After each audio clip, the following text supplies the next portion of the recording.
Well, these days it seems you can get just about anything by using the internet, but there are also plenty of things out there you may not know about. How about art, pictures, and handwritten letters, all done by serial killers?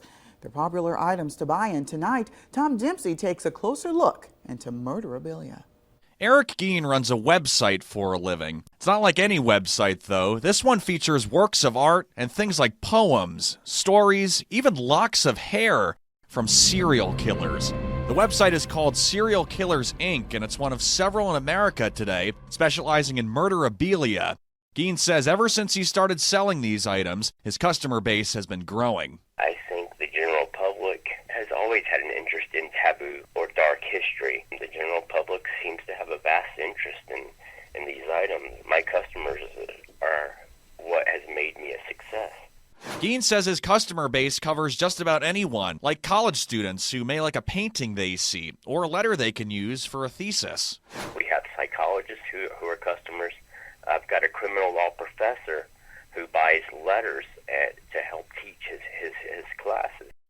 Beth Bright is one of his customers. She's 55 years old and lives in Pennsylvania. Beth says ever since she was a little girl, she's been interested in learning more about the criminal mind.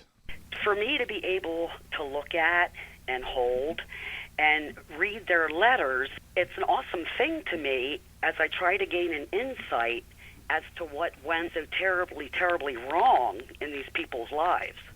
If you visit some of these murderabilia websites, you can find items related to cases here in Virginia. This is one, for example. This is Richard McCroskey. Back in 2009, he pleaded guilty and was sentenced to life in prison after he killed 4 people at their home in Farmville with a maul like the one you see that I'm holding here. Now, if you go to Serial Killers Inc., you can get a picture of the man nicknamed Psycho Sam for $25. Customers like Beth say the type of things you can learn by having these items can offer a brand new insight into who the criminals are and how they feel after committing crimes like McCroskey's. When you read these letters, I was surprised. These people talk about their families, repentance, lost dreams.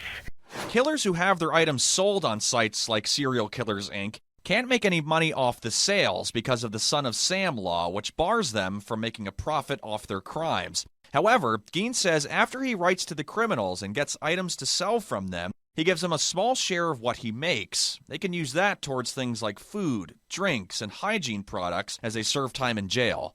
He's not making money off his crimes as far as me selling his items because I'm not paying him for his pieces. Gein says there's a high demand for murderabilia, and as far as the future is concerned, he only expects the popularity to grow. In Harrisonburg, Tom Dempsey, WHSV News 3. And as we just saw, there's plenty of different items on murderabilia websites.